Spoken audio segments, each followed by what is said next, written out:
in continuation of our chapter Principles of Management in Business Studies.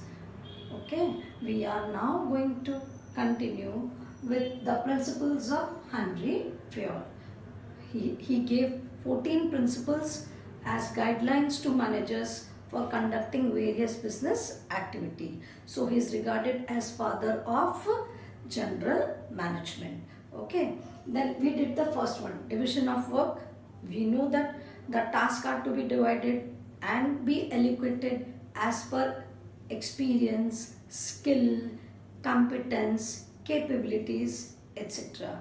Once the division of work is done properly, task is allocated in a defined manner, then what will happen?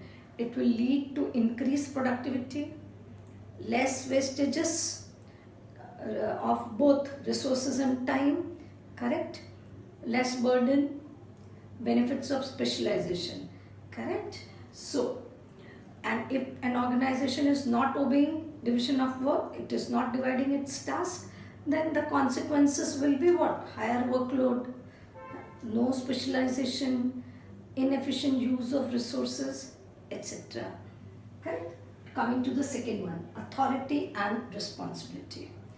Authority means the power to give orders.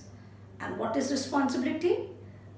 The duty which a person or an individual or a subordinate has to perform. So it's the obligation to conduct activities.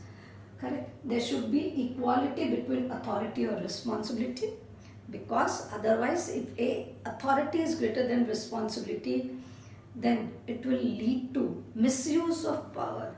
And if responsibility is greater than authority, then the efforts will be wasted, because if I have to do much duty but I am not giving the necessary authority, my efforts will be wasted. Correct? Now what is principle of discipline? Today's topic, principle of discipline.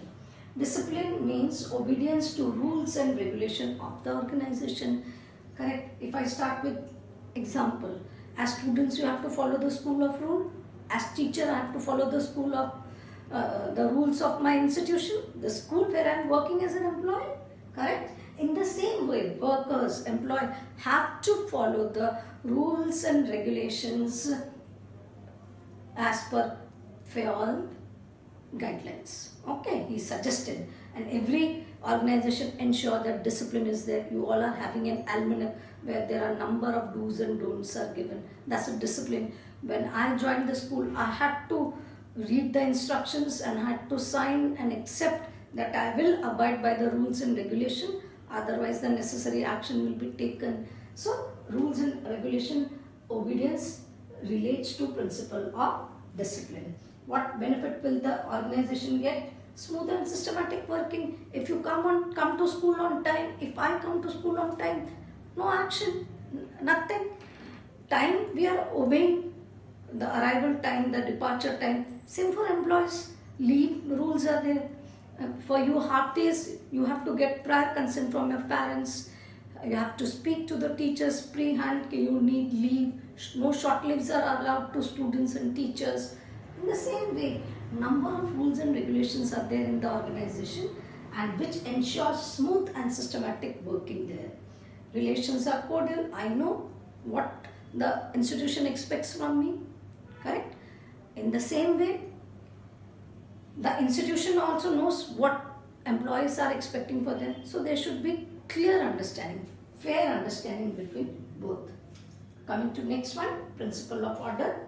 Principle of order states place for everything and place for everyone. When it states place for everything, it relates to material order. When it states place for everyone, it relates to social order. Correct? Then that means these are the two types of orders.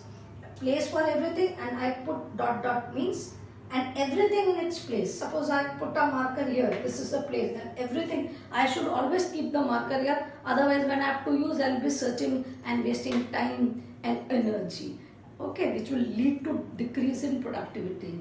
Correct? And everyone, if I have made this place for my working, then I have to sit here.